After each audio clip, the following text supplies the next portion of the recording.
இன்று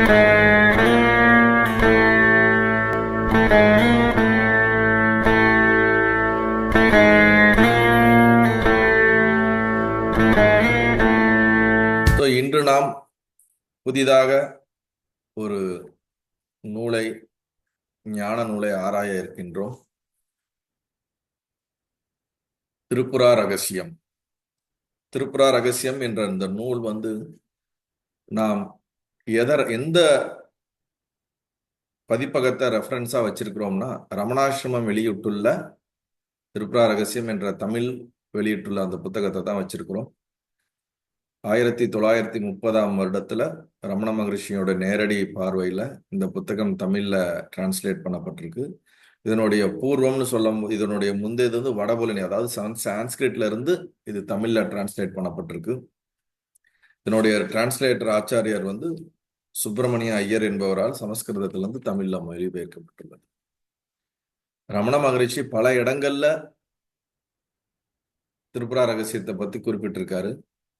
இதுல இருந்து நிறைய உதாரணத்தை எடுத்து அவரிடம் கேள்வி கேட்பவரிடம் பகவான் விளக்கி இருக்காரு.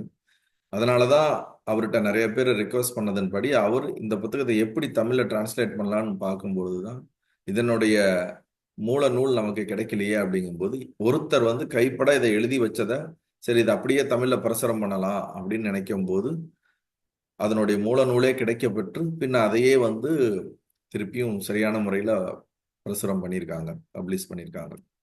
ஸோ அதை தான் இப்போ நம்ம கையில் வச்சிருக்கின்றோம்.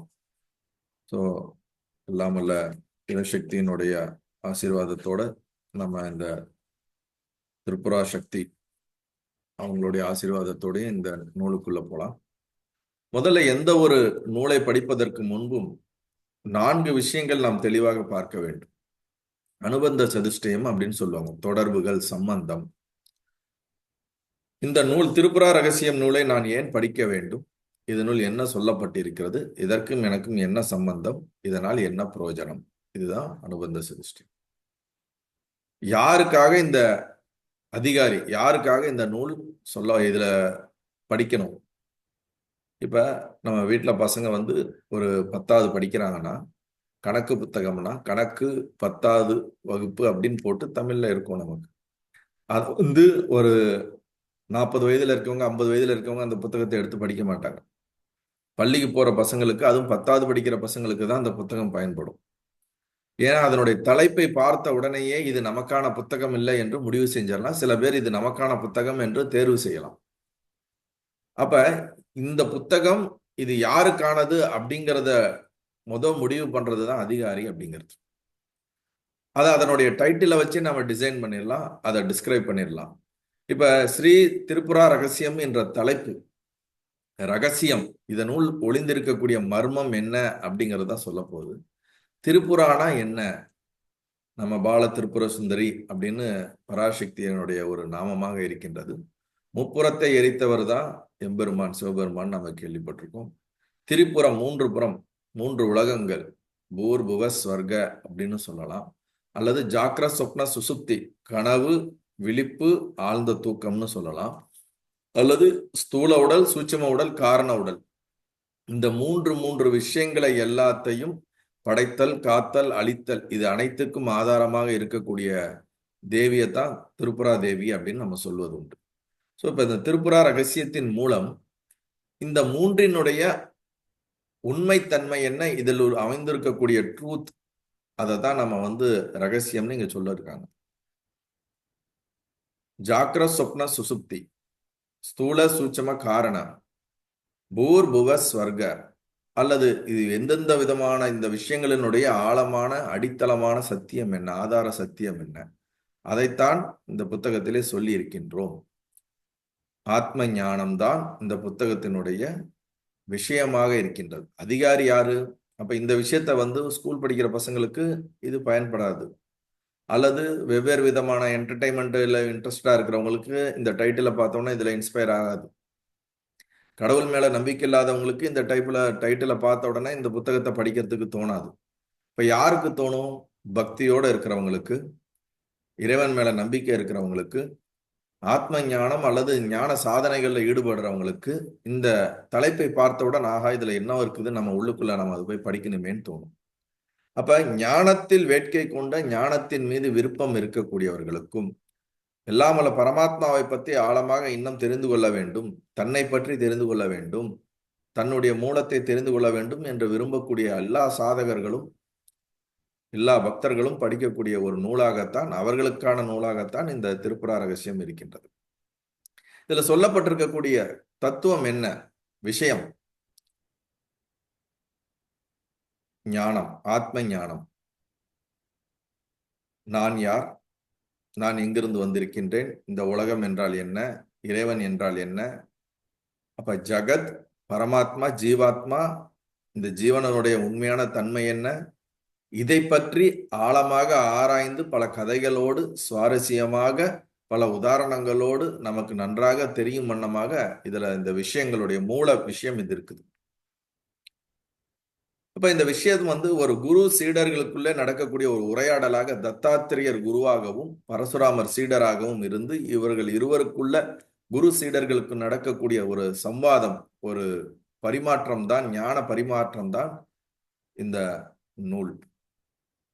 சரி, இதுல நமக்கு மூன்றாவது விஷயம் சம்பந்தம். நமக்கு என்ன சம்பந்தம் இந்த நூலை படிக்கிறதுனாலனா, இதுல சொல்லப்பட்டிருக்கக்கூடிய கருத்துக்களை எடுத்து நம்ம வாழ்க்கையில நம்ம அப்ளை பண்ணி நமக்குள்ள ஆழமாக விசாரம் பண்ணி நாமும் அந்த ஞான நிலைக்கு முன்னேறுவதற்கான நோக்கத்தோடு இருப்பதினால் நமக்கு இந்த புத்தகத்தினோடு சம்பந்தம் இருக்கின்றது. நான்காவது பார்த்தோம்னா புரோஜனம். இதனால எனக்கு என்ன புரோஜனம் வருது அப்படின்னா, துக்கம் இல்லாத ஒரு நிலை, பிறவி இல்லாத ஒரு நிலை, மோட்ச நிலை என்ற தன்னைத்தான் உணருதல், நான் யார் என்ற அந்த கேள்விக்கு உண்டான உண்மையான அந்த விழிப்புணர்வு நிலையான ஆத்மா நான் என்ற அந்த உணர்வை நாம் அடைவதுதான் இதனுடைய புரோஜனம். அப்ப இந்த 4 விஷயமும் இந்த நூல்ல இருக்கு. அதை தாண்டி பல மகான்களால ரெஃபர் பண்ணப்பட்டிருக்குது இந்த நூல். அப்படிப்பட்ட இந்த திருப்புரா ரகசியத்துக்குள்ள என்ன சொல்லி இருக்கிறார்கள், எப்படிப்பட்ட உரையாடல்கள் இருக்கிறது என்பதை தான் நம்ம தீவிரமாக இதுல ஆராய போகிறோம் ஒவ்வொரு சத்சங்கத்திலையும். இந்த திருப்புரா ரகசியம் முதல்ல சிவனிடம் இருந்து மகாவிஷ்ணுவுக்கும், மகாவிஷ்ணுவிடம் பிரம்மாவிற்கும், பின்பு மகாவிஷ்ணுவுடைய அவதாரமான தத்தாத்திரேயருக்கும், பின் அவருடைய சீடரான பரசுராமருக்கும், பின் அவர் மூலியமாக ஹரிதாயனர் என்ற அந்த ஒரு ஞானிக்கும் இந்த ஆத்ம ஞானமானது செவி வழியாக உணர்த்தப்பட்டிருக்கின்றது. ஹரிதாயனரால் எழுதப்பட்டதுதான் மூல நூலானது. இந்த ஹரிதாயனர் என்ற ரிஷியால எழுதப்பட்டதுதான் இந்த திருப்புரா ரகசியம். இதனுடைய இன்னொரு பேர் என்னன்னா ஹரிதாயன சம்ஹிதா. இந்த சான்ஸ்கிரிட்ல இதுக்கு ஒருத்தங்க வியாக்கியானம் கொடுத்திருக்காங்க ஸ்ரீனிவாச பண்டிதர்னால. அவரு எழுதின அந்த டைட்டில் தாத்பர்ய தீபிகா அப்படிங்கிற தலைப்புல சான்ஸ்கிரிட்லயும் இதுக்கு விளக்கங்கள் இருக்கு. இப்ப குரு தத்தாத்திரேயருக்கும் மகாவிஷ்ணுவோட அவதாரமானவர் தான் குரு தத்தாத்திரேயரும். மகாவிஷ்ணுவோடைய அவதாரம் தான் 6வது அவதாரமாக வந்திருக்கவர் தான் பரசுராமரும். இவர்கள் இருவர்களுக்கிடையே நடந்த இந்த ஞான பரிமாற்றம் தான் இந்த திருப்புரா ரகசியம். முதல்ல இந்த நூலானது சான்ஸ்கிரிட்ல பார்த்தோம்னா 12,000 ஸ்லோகங்கள் இருக்கிறது. 3 பிரிவாக பிரிக்கப்பட்டு இருக்கிறது. தேவி மகாத்மிய காண்டம் என்று பக்தியை சார்ந்தும், ஞான காண்டம் என்றும் ஞானத்தை சார்ந்தும், சரியா காண்டம் உபாசனை காண்டம் என்றும் 3ஆக பிரிக்கப்பட்டுள்ளது. அதுல தேவி மகாத்மியம் என்ற அந்த பாகத்துல 6,683 ஸ்லோகங்கள் இருக்கின்றது. ஞான காண்டத்துல 2,163 ஸ்லோகங்கள். 3வது சரியா பாகத்தினுடைய எவ்வளவு ஸ்லோகங்கள் இருக்கிறது, அது எவ்வளவு இப்பொழுது நம்மிடம் இருக்கிறதா என்றால் அதுக்கான சரியான தகவல் இல்லை. இவ்வாறாக இந்த 3 பிரிவாக பிரிக்கப்பட்டிருக்கின்றது. இதுல நம்ம ஞான காண்டம் என்று சொல்லக்கூடிய அந்த பகுதியில சொல்லப்பட்டிருக்கக்கூடிய ஞான கருத்துக்களை தான் நம்ம அலசி ஆராய இருக்கின்றோம். எப்படி சொல்லியிருக்கிறார்கள், என்ன சொல்லியிருக்கிறார்கள் என்பதை நாம் அதற்குள்ள போவோம். அதற்கு முன்னாடி குரு தத்தாத்திரேயர் யார் அப்படிங்கறத நம்ம ஒரு பேசிக்கான நமக்குள்ள ஒரு தெளிவு வச்சுக்கணும். புராண கதைகள்ல நிறைய சொல்லப்பட்டிருக்கிறது. அத்திரி மகரிஷிக்கும் அனுஷ்யா அப்படிங்கிற ரிஷி பத்தினிக்கும் அவருடைய ரிஷி பத்தினிக்கும் இருவருக்கும் மும்மூர்த்தியினுடைய அவதாரமாக 3 தலைகளோடு நம்ம பார்த்திருப்போம் படங்கள் நிறைய இடத்துல. 3 தலைகளோட நின்று கொண்டு 6 புஜங்களோட 6 கைகளோட 4 நாய்கள் தன்னை சுற்றியும் ஒரு பசுவும் இருப்பதாக ஒரு போட்டோ பார்த்திருப்பீங்க, தத்தாத்திரேயரோட போட்டோ. இதுதான் அவருடைய மூர்த்தியோட லட்சணமாக எல்லா இடத்திலும் வைக்கப்பட்டிருக்கின்றது.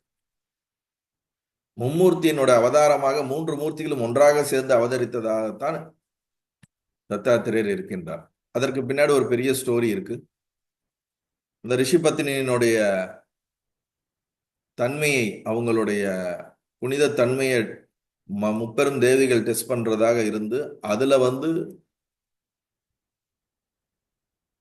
அவர்கள் தோற்று பின்பு மும்மூர்த்திகளும் தான் செய்த தவறுக்கு மீண்டும் மன்னிப்பு கேட்டு பின்ன அவர்கள் அனுஷ்யா தேவியிடம் வரமாக கொடுத்ததுதான், உங்களுக்கு நாங்கள் 3 பேரும் சேர்ந்து எங்களுடைய அம்சமாக உங்களுக்கு ஒரு குழந்தை பிறக்கும், அந்த குழந்தை எங்களுடைய அம்சமாகவே இந்த உலகத்திலிருந்து ஞானமாக ஞானியாக இருந்து அனைவருக்கும் ஞானத்தை கொடுக்கும் என்று வரத்தை பெற்றிருக்கிறார் அனுஷ்யா தேவி. பின்பு அவர்களுக்கு பிறந்தவர் தான் குரு தத்தாத்திரேயர். அவர் சிறு வயதிலே இருந்து இந்த ஞான மார்க்கத்துல எல்லா ஞான நூல்களையும் அலசி ஆராய்ந்து அதை உள்வாங்கி அந்த ஞானத்திலே எல்லாரும் இப்ப நீங்க கும்பமேளால பாத்தீங்கன்னா ஜூனா அக்காடான்னு ஒரு அக்காடா இருக்கும். அந்த அக்காடாவுக்கு மூல தெய்வம் யாருன்னா குரு தத்தாத்திரேயர் தான்.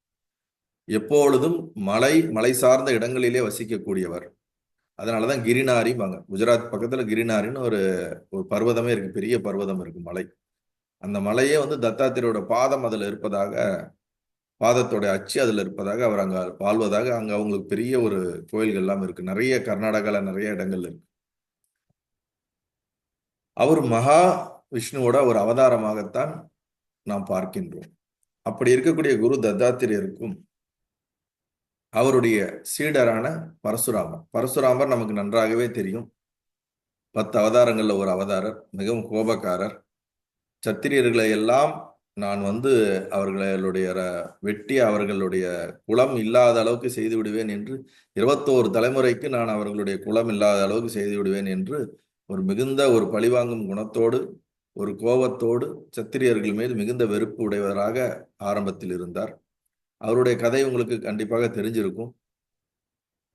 ஜமத்கனி அப்படிங்கிற அந்த ரிஷிக்கும் ரேணுகா அப்படிங்கிற ரிஷி பத்தினிக்கும் 5வது மகனாக பிறந்தவர் தான் பரசுராமர். அதுக்கு ஒரு பெரிய ஸ்டோரி இருக்கு. அது பின்னாடி இருக்கிற ஸ்டோரி நம்ம தனியா பார்ப்போம். இப்ப இந்த நம்ம திருப்புரா ரகசியங்கிற இந்த இதுக்குள்ள நாம போலாம்.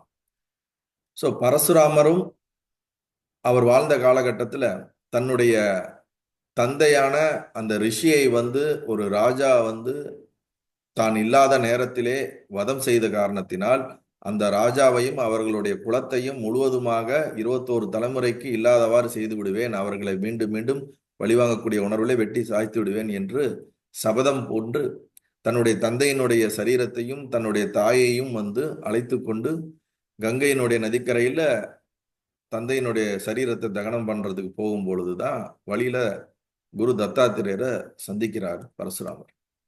இப்ப தத்தாத்திரேயர் தன்னை ரேணுகா தேவியான அந்த பரசுராமருடைய தாயை பார்த்து நமஸ்காரம் பண்ணி, தேவியினுடைய அவதாரமாக வந்திருக்கீங்கன்னு அவர்கிட்ட நமஸ்காரம் பண்ணும்போதுதான் பரசுராமருடைய தாய் சொல்றாங்க, இவர் குரு தத்தாத்திரேயர், இவர் உனக்கு பின்னாடி மிகப்பெரிய ஒரு மாற்றத்தை கொடுக்கக்கூடியவராக இருப்பார், அவரை வணங்கி கொள் அப்படின்ற.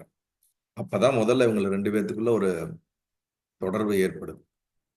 அதற்கு பின் பல காலம் கழித்து மீண்டும் பரசுராமர் தன்னுடைய கோபத்தின் உச்சியில் இருக்கும்போது எல்லா சத்திரியர்களையும் வதம் செய்து அதற்கு பின்னும் அது தாங்காமல் ஒரு பர்வதத்திலே சென்று அவர் தியானத்திலும் அவருடைய தன்னுடைய தனிமையில இருக்கும் பொழுது மீண்டும் ராமரை பற்றி, நம்மளுடைய ராமச்சந்திரமூர்த்தி அடுத்த அவதாரம், ஒரே ஒரு அவதாரம் 2 அவதாரத்திலையும் கடந்து வருதுன்னா அது பரசுராமர் மட்டும்தான். அடுத்து ராமர் இருக்கிற காலகட்டத்தில் அந்த அவதாரத்திலும் என்ன பண்ணியிருக்காரு, இவர் தொடர்ந்து வந்திருக்காரு. ராமரோடையே போய் ஒரு சண்டைக்கு இருந்து பின்பு அவரால் தோற்கடிக்கப்பட்டு தன்னுடைய அகந்தையான தான் ஒரு பிராமணன் அப்படிங்கிற இந்த அகந்தை ராமரிடம் தோற்ற உடனேதான் அவருக்கு போகுது. அதுக்கப்புறம் தான் அவர் அதுல இருந்தும் திருப்பி அவர் தன்னுடைய ஞான பாதையை நோக்கி திருப்பி அவர் சென்று விடுகிறார். இதெல்லாம் அவரை பத்தின ஒரு சைடுல இருக்கக்கூடிய மிகப்பெரிய ஒரு ஒரு கதைகள். அதெல்லாம் நீங்க பரசுராமரை பத்தி ரொம்ப டீட்டெயிலா நீங்க அவருடைய வரலாறு இன்னொரு நாள் பார்க்கலாம்.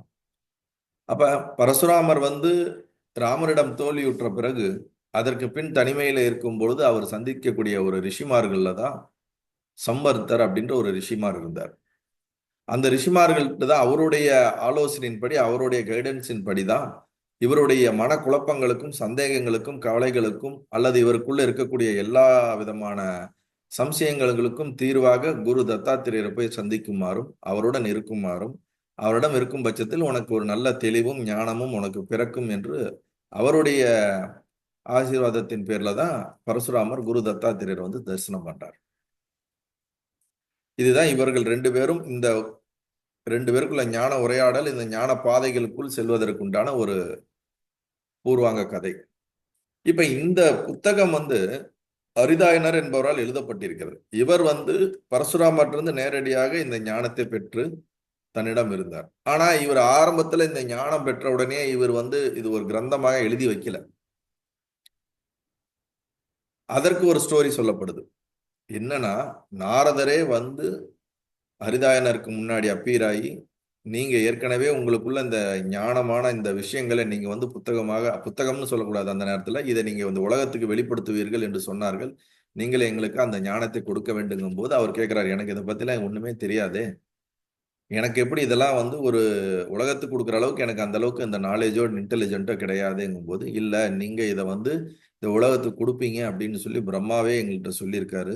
அதனால அந்த இது உங்களுக்கு இருக்குன்னா அப்புறம் பிரம்மாவை நோக்கி தியானம் பண்ணும்போது பிரம்மா அதற்கான சக்தியை கொடுத்து பின்பு அவரால் எழுதப்பட்டது, அதன் பின் இந்த உலகத்துக்கு கொடுக்கப்பட்டது தான் குரு தத்தாத்திரேயருக்கும் பரசுராமருக்கும் நடந்த உரையாடலான இந்த திருப்புரா ரகசியம்.